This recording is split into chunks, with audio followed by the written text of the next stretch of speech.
Hagamos una pausa y abramos una puerta a la imaginación. La tarde está en plenitud, tu programa de arte y cultura. Idea, producción general y conducción, Luis Raúl Calvo y Nora Patricia Nardo. Con la participación especial de Adriana Gaspar. Auspicia Proyecto Cultural Generación Abierta.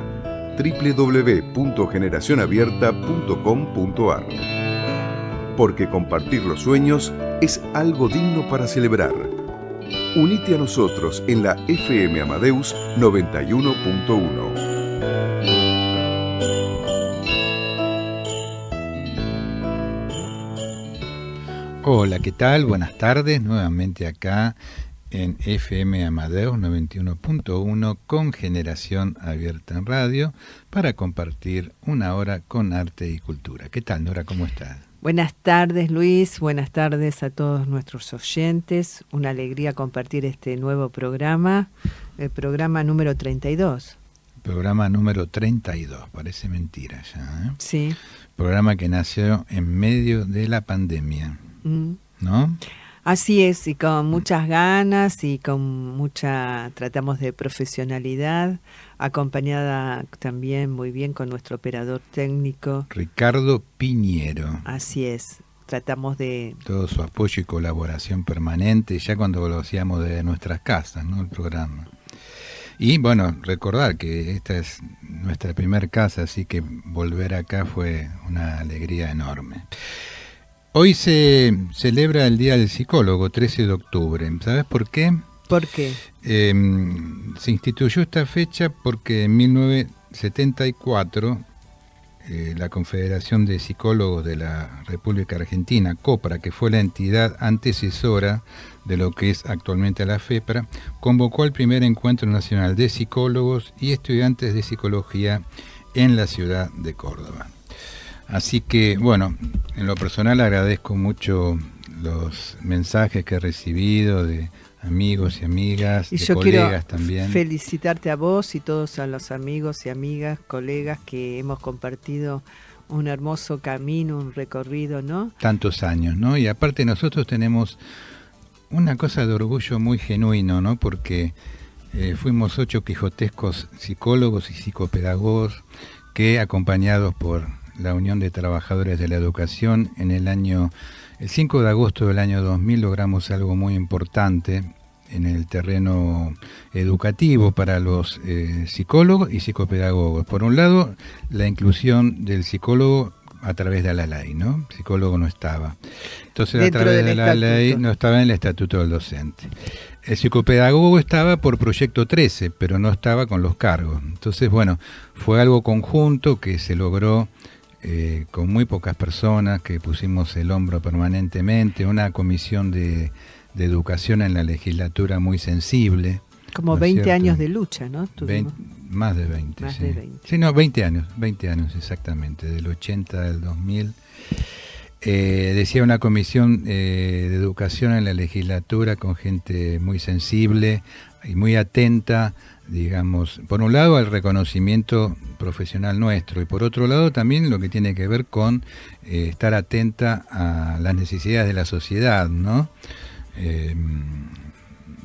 María Elena Nadeo, Delia Bisutti, Daniel Bravo, entre otros, ¿no? Que apoyaron desde el primer momento el proyecto, ¿no? Así que decimos un orgullo genuino porque sabemos que hoy en día un estudiante de psicología o alguien que quiere de pronto a lo mejor seguir psicología y entra a la guía del estudiante y ve el campo laboral posible, sabe que aparte de la parte clínica, forense, bueno, diversas especialidades y lugares donde pueden incorporarse en el terreno educativo, también ya pueden trabajar, ¿no es cierto?, con un cargo de psicólogo o de psicopedagogo, con las funciones reglamentadas, con una carga horaria, ¿no? Es un logro que, bueno, uno lo ve a la distancia y sabe todo el sacrificio y todo, como todo el movimiento que hicimos tantas veces recorriendo la legislatura y el Ministerio de Educación, ¿no? Fue una lucha permanente. Y entonces uno lo valora extremadamente este acontecimiento. Ojalá que las nuevas generaciones sigan pensando cómo enriquecer el campo educativo a través de la psicología y la psicopedagogía, ¿no es cierto? Porque como ya este camino está hecho, ellos tendrán las nuevas generaciones a hacer nuevos caminos, ¿no? Sí, no, claro, pero por lo pronto ya tienen algo muy allanado, ¿no? Claro que ya sí. ellos entran con el cargo profesional. Sí, Nosotros cuando empezamos teníamos el título, pero no teníamos el cargo profesional. No. Trabajábamos con cargos de maestro de taller, de preceptor, De ayudante. ayudante de laboratorio. Fue, digamos, muy importante transparentar las plantas funcionales de las escuelas. Exactamente, y también transparentándolas se le dio el lugar que merecía el psicólogo dentro de la escuela, ¿no? Porque si no, bueno, dependía también del directivo, si te daba o no el cargo, y bueno, y las funciones a veces también no estaban bien delimitadas. Por eso el trabajo que después del 5 de agosto del 2000 realizamos fue trabajar acerca de las funciones y que aceptaran la función del psicólogo, psicopedagogo y del departamento de orientación, ¿no? Junto con el asesor pedagógico. Así es. Y hablando de lucha y hablando de movimientos, seguimos con la Italia. Y también tengo acá, y que tengo que agradecer, es a Julio Bepré, que me ha regalado un hermoso ejemplar de la revista bimestral Sur. La mítica revista Sur. Sí, y esta está dedicada a las letras italianas, es de noviembre y diciembre de 1953. Que más que revista es un libro, ¿no? Sí, es para leer realmente. El material, el contenido. Hablar de Sur es hablar de una parte muy importante de la historia de la literatura. Así es. Bueno, de a poco lo vamos a ir trayendo los programas. Antonio Gramsci, que nació en Ales, Oristano, en la isla de Cerdeña, el 22 de enero de 1891. Fue el cuarto de 7 hermanos. Su padre, Francesco, era funcionario público. Las recurrentes dificultades económicas los obligaban a mudarse muy seguido por la isla hasta que lograron establecerse en Guilars. Finaliza la escuela primaria con las mejores notas, pero no puede acceder al secundario, así que contribuye a la economía familiar trabajando por el equivalente de 1 kilo de pan diario. En esos años se involucra en círculos socialistas. Gracias a una beca en letras, en 1911 comenzaría a cursar en la Universidad de Turín. Debió abandonarla por problemas financieros y de salud, aunque una vez iniciada la Primera Guerra Mundial se dedicaría por completo a la militancia política. Decir que es una figura insolayable del pensamiento político contemporáneo, confluyen en él el filósofo, el periodista, el historiador y el político, el crítico literario y cultural. Elegido diputado en abril de 1924 y secretario del Partido Comunista de Italia, poco después, el genial Sardo fue condenado por un tribunal especial fascista a 20 años de reclusión en junio de 1928, tras años de malos tratos y confinamiento que acabarían por minar su frágil salud. Falleció, como dijimos, en Roma en 1937. O sea que falleció en la cárcel. Es justamente en su última década de vida, años de prisión y aislamiento, salvo por las visitas de su cuñada Tatiana Schutz, salvo por Piero Scraffa, distante la familia y cada vez más alejado de su partido, cuando Gramsci reconstruye, auxiliado por sus lecturas, todo un mundo cultural, intelectual, propio, que alumbrará los portentosos cuadernos de la cárcel. Sabés que los cuadernos de la cárcel constituyen más de 3.000 páginas de historia y análisis político, filosóficos, redactados de 1929 a 1935. Es considerado el texto más importante que se haya escrito sobre la función educativa y política de los intelectuales. O sea que, estando en la cárcel, no se deprimió y siguió Sí, digamos como a veces ocurre, en las peores condiciones en las cuales uno puede estar, paradójicamente aparece ese deseo, esa necesidad, ¿no?, de poder expresarse o en la parte artística o en la parte de pensamiento, como en este caso, ¿no? Claro, la policía arrestó a Gramsci y lo encarceló. El fiscal que lo acusó pronunció la siguiente frase: durante 20 años debemos impedir funcionar a este cerebro. Todo lo contrario. Esta es la frase. Bueno, algunas definiciones de cultura: reivindica a la cultura como la potencia fundamental de pensar y de saberse dirigir en la vida. Yo tengo de la cultura un concepto socrático. Creo que es pensar bien. Cualquier cosa que se piense y por lo tanto un optar bien, cualquier cosa que se haga. Y como sé que la cultura es ella, también concepto, porque integra y concreta el concepto vago de libertad, de pensamiento, del mismo modo quisiera que fuese vivificado desde lo alto, desde el concepto de organización. Doy a la cultura este significado: ejercicio de pensamiento, adquisición de ideas generales, hábitos que deben conectar causas y efectos. Para mí todos son ya cultos, porque todos piensan, todos conectan causas y efectos, pero lo son empíricamente, primordialmente, no orgánicamente. Por lo tanto, se tambalean, se abandonan, se ablandan o se vuelven violentos, intolerantes, según los casos y las contingencias. También hay cartas que vamos a leer y habla del sistema escolar es igual al que las demás organizaciones culturales que actúan en la sociedad civil, uno de los factores de hegemonía de una clase social.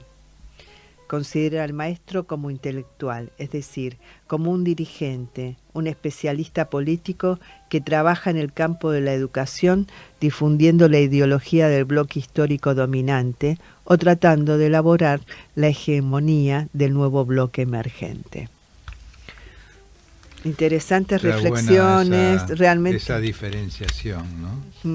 Como que uno reproduce o el sistema político reinante o trata de incluir, ¿no?, un nuevo sistema o bloque emergente. Sí, aparte esa siempre idea de pensar, ¿no?, si uno intenta que el alumno reproduzca lo que uno le transmite o uno en realidad debe tratar de ayudarlo a que el alumno pueda empezar a generar su propia idea acerca de, ¿no? Claro, su propio pensamiento autónomo. Bueno, también habló sobre filosofía, hegemonía, pero vamos a Carl Roger hablaba mucho de eso, decía que el docente debía ser un facilitador. Claro, ¿no? Y no un reproductor. Claro. Queridísima Julka, es una carta, te voy a leer una carta del penal de Turí, 5 de septiembre de 1932. Le escribe Antonio Gramsci. Bien. Contesto tu carta del 14 de agosto. Lo que escribes de Leonardo da Vinci no me parece ni justo ni exacto. Quizás no hayas tenido ocasión de conocer la personalidad de Leonardo como artista, y menos aún como escritor y como sabio. Pero es inexacto el juicio que me atribuyes, según el cual sentir amor por un escritor o un artista no es lo mismo que estimarlo. No puedo haber escrito jamás semejante trivialidad. Me lo habría impedido, aunque más no fuera, el recuerdo de cierto número de obras de teatro inspiradas por el filiteísmo universal, donde los temas del amor sin estima y de la estima sin amor han hallado toda una serie de aplicaciones a la vida conyugal. ¿Acaso he distinguido el goce estético de la belleza artística y nuestro juicio positivo sobre ella, es decir, el estado de ánimo, de entusiasmo de la obra de arte en cuanto tal, del entusiasmo moral, es decir, de la participación en el mundo ideológico del artista? Distinción que me parece críticamente justa y necesaria. Puedo admirar estéticamente Guerra y Paz de Tolstoy y no compartir la esencia ideológica del libro. Si los dos hechos coincidieran, Tolstói sería un vademecum, mon livre de chevet. Esto se puede decir de Shakespeare, de Goethe y también del Dante. No sería exacto en el caso de Leopardi, no obstante su pesimismo. En Leopardi se encuentra en forma extremadamente dramática la crisis de transición hasta el hombre moderno, el abandono crítico de las viejas concepciones trascendentales sin que se haya encontrado todavía un ubi consistam moral e intelectualmente nuevo, que dé tanta certeza como lo abandonado. Queridísima Julka, un cariñoso abrazo de Antonio. Qué carta, ¿no? Intelectual, qué carta reflexiva. Sí, reflexiva. Aparte me pareció muy bueno porque esto que tiene que ver con cómo puede interpretar el otro lo que uno dice, ¿no? Y él acá lo que está señalando es como que hay una interpretación de esta persona que no condice con lo que en realidad él quería expresar, ¿no? Exactamente. Esto de la subjetividad de cada uno, ¿no? Sí.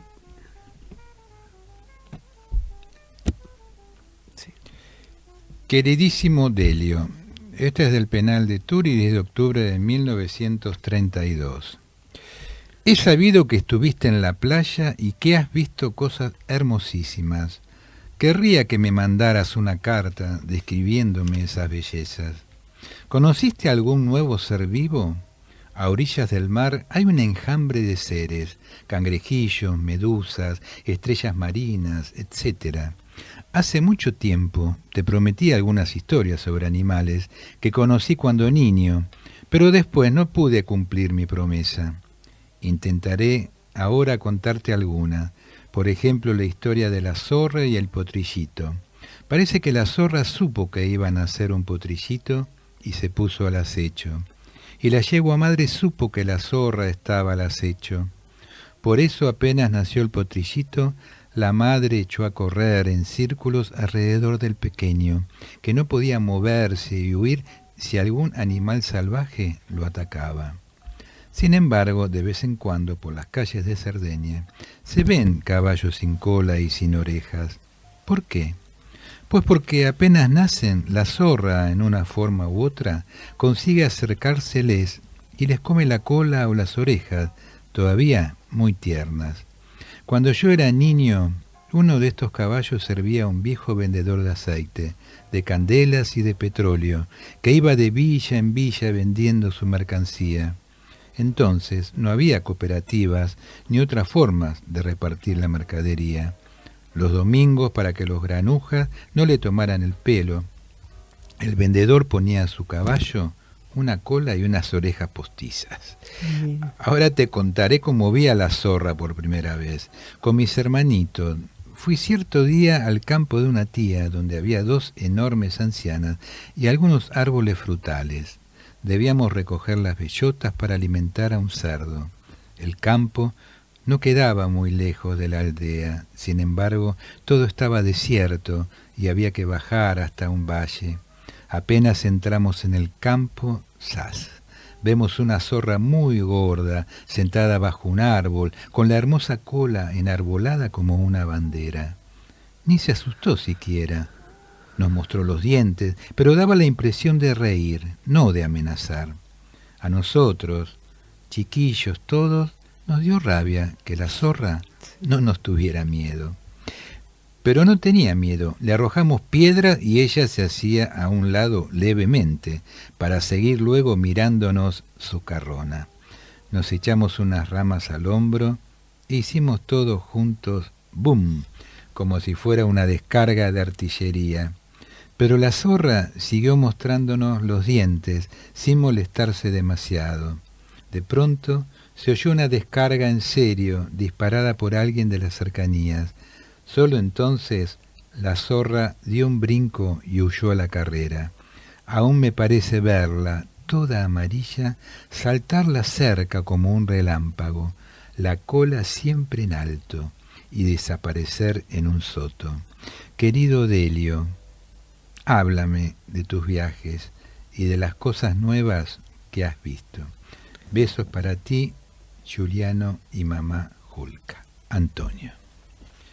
Qué maravilloso me relato, encantó ¿no? Es un ese relato, aparte tan descriptivo y tan real de su vida y cómo se lo cuenta, y ¿no?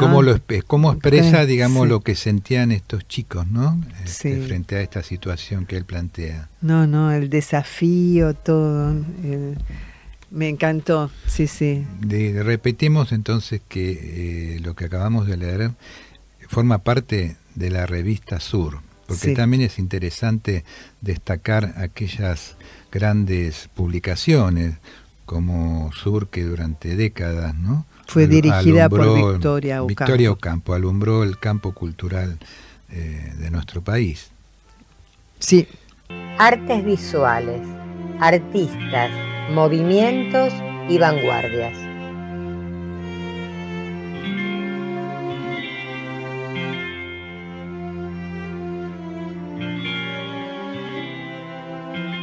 Buenas tardes a todos los oyentes de La Tarde Está en Plenitud.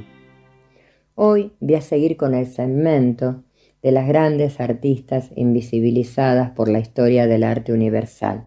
En este caso, voy a hablar de la vida y de la obra de Artemisa Gentileschi, una artista italiana que nació en Roma en 1593 y muere en 1656. Alguien que realmente tenía un exquisito talento para desarrollar una obra artística, con un estilo barroco, una obra muy comprometida, muy profunda, que comenzó de muy temprana edad a trabajar en el taller de su padre. Lamentablemente, a los 18 años de edad, fue víctima de una violación por un amigo de su padre, alguien a quien él le había abierto las puertas de su taller para poder enseñarle el oficio, para poder conectarlo con el mundo del arte. Artemisa tiene un relato súper escalofriante de cómo sucedieron los hechos, del horror que tuvo que atravesar. Un relato ante su padre, ante una sociedad que no la quiso escuchar, porque no consideró ese relato suficiente. ¿Por qué? Porque era una sociedad muy machista, la sociedad de la época. No creyeron en ella, pero tampoco creyó el medio artístico que la rodeaba, en el que ella se manejaba. Le dieron la espalda, pusieron en duda sus palabras, y es más, sus obras se la adjudicaron a su padre o a otros artistas varones de la época. Cabe destacar que su agresor nunca cumplió una condena firme. Padeció tanto el horror Artemisa, ese horror por el solo hecho de ser mujer. La artista, un año más tarde recién, pudo hacer la denuncia por violación. Tuvo la valentía de poderla hacerla, porque muchas padecían lo mismo, pero nunca se animaron. En ese momento se dudó de la palabra de la víctima y su violador no fue condenado. Pero el 27 de noviembre del 1612, Agostino Taxi, su violador, fue declarado culpable. Pero, por el solo hecho de ser varón, la justicia le concede una pena muy débil para semejante hecho que había cometido. Le dio a optar por realizar 5 años de trabajo forzado o por exiliarse de Roma. Por supuesto, su violador optó por la segunda y se exilió de Roma. Después de lo que significó para entonces este proceso judicial para esta artista, en el que se había animado a denunciar algo que pasaba y que no todas las mujeres denunciaban, su padre, como era costumbre de la época, decidió armar su matrimonio y Artemisa se casa con un pintor, Fiorantanino Stiatesi, y prontamente se trasladan a Florencia. El padre lo que quería era que su hija recuperara su dignidad, la que había perdido ante esa mirada de una sociedad machista y patriarcal. Y aquí quiero un poco detenerme porque creo que lamentablemente estas cuestiones siguen sucediendo en la actualidad, que muchas veces la víctima termina siendo la culpable. Si bien todo esto está cambiando y por suerte se está condenando a los agresores, a los femicidas y a los violadores, todavía hay una parte de la sociedad que quiere poner a la víctima en el lugar de ser la culpable. Y esta es una reflexión que yo les quiero dejar a nuestros oyentes. Artemisa, además, quiero aclarar que cuando se traslada con su marido a Florencia, fue la primera mujer en entrar a la Academia Nacional de Bellas Artes de Florencia. En su obra plasmó ese compromiso, esa profundidad que tenía con esta temática, que tenía con la mujer. Por entonces mostraba en sus lienzos a mujeres sufridas, a heroínas, a mujeres fuertes, mujeres víctimas de violencia, a guerreras. Su obra estaba siempre compuesta por figuras trascendentales, figuras femeninas que devenían de la mitología y de la Biblia. Algo importante a destacar es que un año antes de la violación que sufre la artista, ella pinta una obra muy conocida, Susana y los viejos, un cuadro basado en un relato bíblico. En ese relato bíblico en el que Susana se estaba dando un baño y es espiada por dos viejos. Ellos le proponen tener relaciones sexuales, ella los rechaza, los echa y estos se vengan de ella y la denuncian por adulterio. Ya la iban a lapidar cuando un profeta se da cuenta del engaño y evita semejante injusticia. Es importante realzar esto porque ya desde muy temprana edad podemos decir que Artemisa fue una de las grandes luchadoras por los derechos de la mujer, en defensa de la mujer, porque la mujer siempre ha sido víctima de la violencia, del abuso y de las violaciones. Lo que pasa es que justamente muchas de ellas no se animaban a denunciarlo, como sí se animó esta artista. Más tarde, pasados los siglos, Roland Barthes manifiesta en uno de sus escritos algo así como que la fuerza de la pintora justamente hace hincapié en mostrar en sus obras esta ruptura con los cánones tradicionales de la época y poner de manifiesto lo que hoy podemos observar y decir que el artista siempre trabajó en defensa de la mujer, siempre abordó esta temática para reivindicar a las mujeres, reivindicar sus luchas, para luchar por sus desigualdades, pero sobre todo por quienes a su edad y en su época fueron víctimas de la violencia de género y fueron víctimas de las violaciones. Ella lo pudo decir, pudo denunciarlo. Muchas otras no se animaron.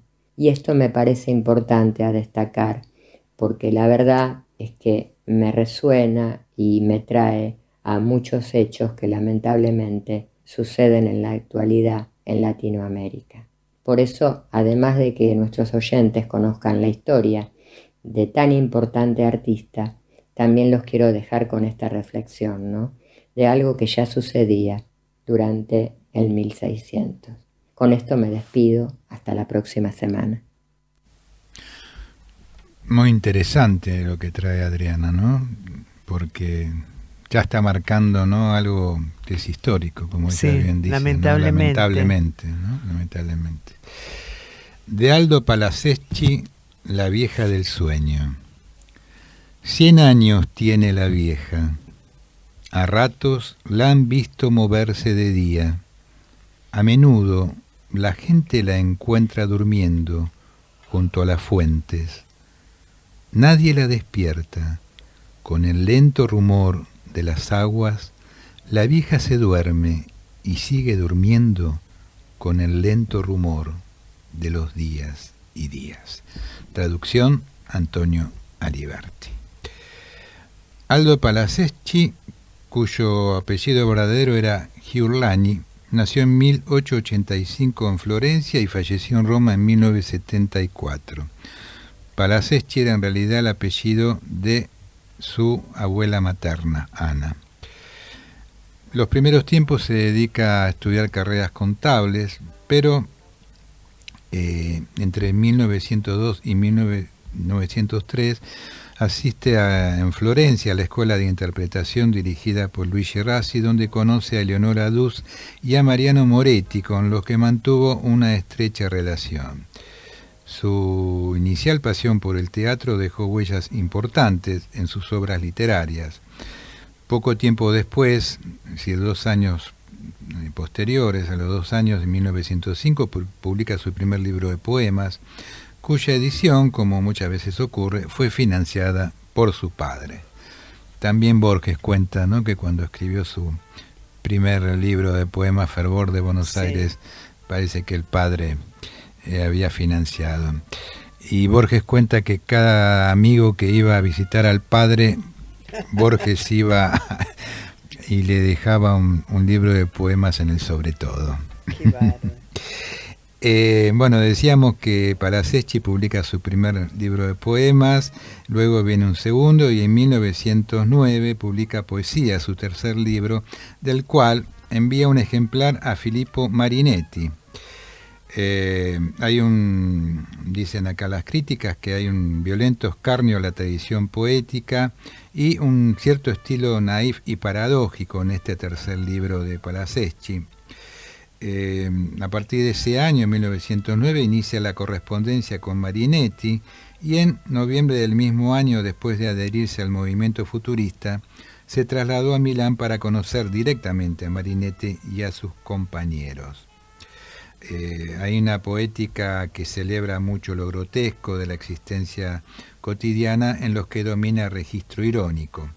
Y acá se conjuga un poco lo que decíamos al principio, ¿no?, que señalan estos críticos, de la influencia del teatro, ¿no?, Claro. En la poética de él. En los años de su adhesión al futurismo, adhesión que no fue absoluta, colaboró en las revistas florentinas La Serva y La Voz, pero en 1914, de publicar el genial Manifiesto Futurista II, abandona el movimiento, incapaz de soportar la preceptiva literaria de Marinetti y también por una cuestión ideológica contraria a la guerra. Estaba en contra de la guerra. Vamos a hablar de Palazzeschi, también con traducción del querido Antonio Aliberti, el poema Libertad. Condenada en teoría durante el ventenio de la era fascista, hacia la que podía para existir en la práctica de la vida cotidiana, y lo lograba perfectamente viviendo clandestina, puesto que en un país habituado a la tiranía, la restricción provoca solidaridad en los ciudadanos, un arte finísima para superarla. Concluida la era fascista y proclamada a los 4 vientos la libertad exaltada como la única regla de vida, poco a poco la vemos desaparecer en la práctica de la vida cotidiana, creando una zona oscura de la que cada cual teme y desconfía, enancada por una insignia luminosa. Libertad. El hombre vivido largamente en la tiranía lleva la tiranía en la sangre y en la médula de los huesos.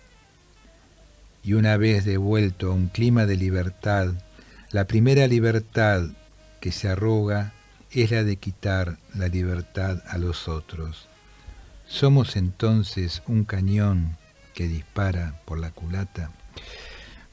Poesía muy profunda la de Palazzeschi, en algunos poemas que, bueno, no son los que acabamos de leer, pero bueno, se mezcla mucho, como decíamos, lo grotesco, la ironía, sí, pero en una gran profundidad, ¿no? Y que apela mucho al pensamiento también. En 1957 recibió el Premio de Literatura de la Academia del INSEIS y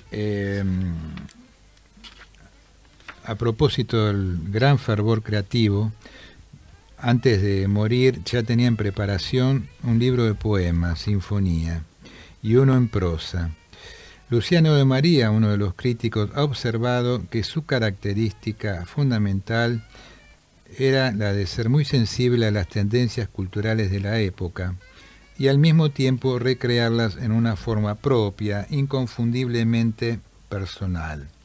Esto explica su particular simbolismo, su futurismo, su realismo y por último su sorprendente nuevo vanguardismo. Un detalle interesante para los oyentes es que esto que estamos comentando lo hemos podido leer de un sitio que queremos muy serio que se llama www.biografías y vida. Ya hemos consultado en otras ocasiones por otros autores y artistas y es realmente un sitio confiable, ¿no? ¿Sabés qué encontré en esta revista Sur? ¿Qué encontraste? Encontré un cuento, El jorobado, de Aldo Palaceschi, traducido por Héctor Mirer Angeli. Bueno, mirá qué maravilla. Esto es un regalo. Mirá qué maravilla. ¿Es muy largo? Sí, es para otra ocasión. Bueno, porque Héctor colaboró, claro, en la revista Sur. Y aparte hacía traducciones del italiano al español. Pero es increíble. Vamos a comentarle a Pepe Díaz Alejo, si no nos está escuchando desde España. Traducción de Héctor Miguel Ángel Aldo Palaceschi. Bueno, Bernardo Bertolucci, Parma, Reino de Italia, 16 de marzo de 1941, Roma, Italia, 26 de noviembre de 2018. Director de cine y guionista italiano. Un director que hizo poesía con la cámara. Se inició junto a Pier Paolo Pasolini. Ganó prestigio con El conformista, basado en una novela de Alberto Moravia. Se hizo famoso a partir del Último tango en París. Cosechó 9 premios Oscar por El último emperador y en 2011 el Festival de Cannes lo homenajeó con la Palma de Oro. Quizás el destino, que suele ser como en este caso puntual, nos dicen en página 12, consecuencia directa de las elecciones y los actos personales, que Bernardo Bertolucci no sea recordado como un poeta en el sentido clásico del término.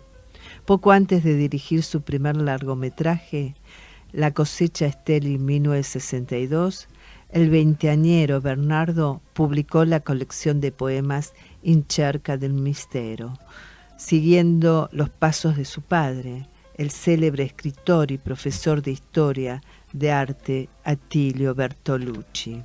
Fue precisamente Attilio quien le presentó a su hijo mayor a otro joven entusiasta de las letras llamado Pier Paolo Pasolini, eventual coautor del guión que terminaría transformándose en la ópera prima de Bertolucci, quien no tardaría en convertirse en uno de los más importantes y reconocidos cineastas italianos de la tercera generación de posguerra. Su principal legado artístico incluye una veintena de películas, algunas de las cuales han logrado convertirse por razones diversas en auténticos clásicos del cine de autor. En más de una entrevista realizada a lo largo de su carrera, Bernardo, cuyo hermano Giuseppe, también director de cine, falleció en 2012, solía recordar cómo su padre lo acompañaba a ver películas en los cines de Parma, su ciudad natal, durante la infancia y la adolescencia, sobrino también del productor cinematográfico Giovanni Bertolucci.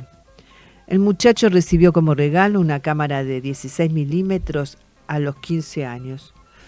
con la cual rodó un par de cortometrajes amateur que no suelen figurar en las filmografías oficiales. Ya instalado en Roma junto al resto de su familia, la amistad con Pasolini, quien a esa altura, a pesar de su corta edad, ya tenía un nombre establecido en el mundillo de la literatura, terminaría desembocando en un primer empleo en la industria del cine como asistente de dirección en Acatone, la ópera prima protagonizada por Franco Chitti y Adriana Asti. Hay mucho para hablar de muchísimo. Podemos continuar en la próxima, me parece que Bertolucci, ¿no es cierto?, impone continuar hablando de él. Nos vamos yendo, muchas gracias por acompañarnos y va nuestro agradecimiento a Ricardo en la operación técnica por todo su apoyo y colaboración. Agradecemos también a todos nuestros oyentes y los esperamos la próxima semana a las 17 horas. Recordando que compartir los sueños es algo digno para celebrar. Muchas gracias.